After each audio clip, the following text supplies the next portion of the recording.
শিশু তার মায়ের পেটে থাকা অবস্থায় গর্ভবতী মা পরবর্তীতে তার সন্তান 5 বছর পর্যন্ত তাদের চিকিৎসা বিনামূল্যে নিশ্চিত করা হবে ইনশাআল্লাহ। যোগ্যতা অনুযায়ী সবাই দেশ গড়ার কাজে অংশগ্রহণ করবে।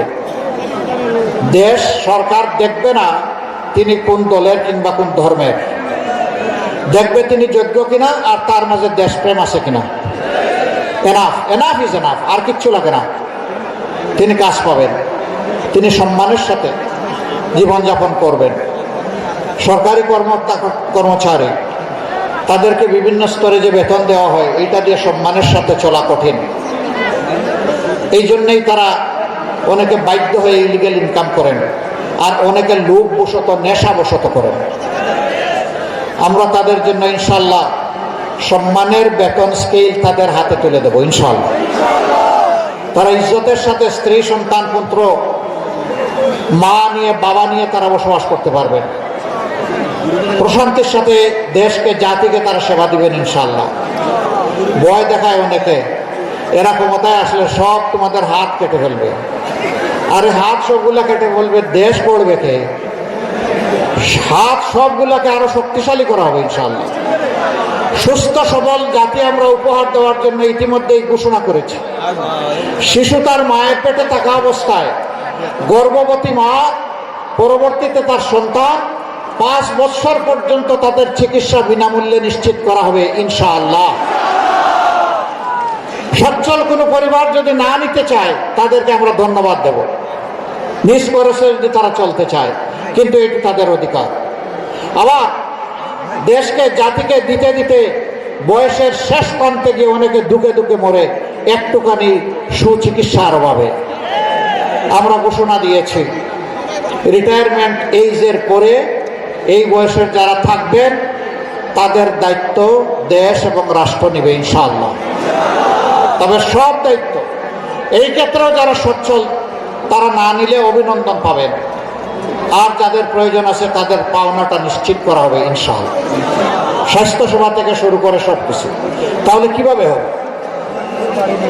হবে?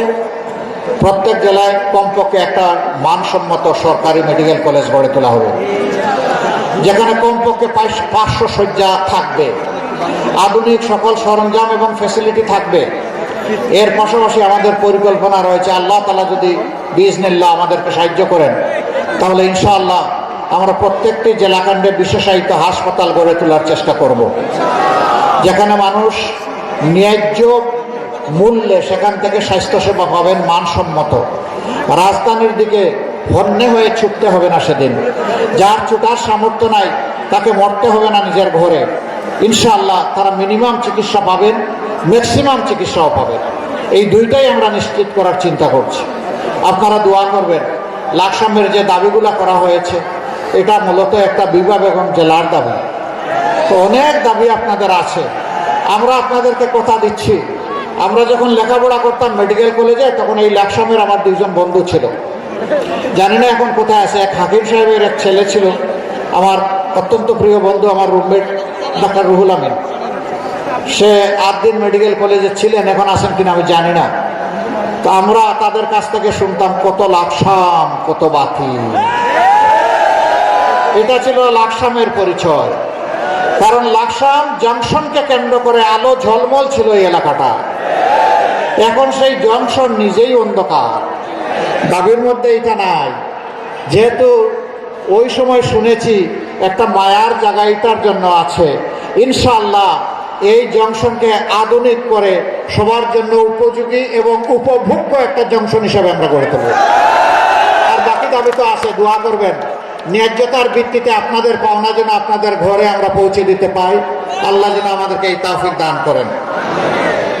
আমি সবার কাছে দোয়া চেয়ে এখন 2 জন প্রার্থী যাদেরকে 11 দলের পক্ষ থেকে আপনাদের সামনে আমরা পেশ করছি, যাদের স্কন্ধে আমরা আশা করি যে দায়িত্ব অর্পিত হবে মহান আল্লাহ তাআলাকে ভয় করে মাটি এবং মানুষকে ভালোবেসে তারা সেই দায়িত্ব পালন করবেন।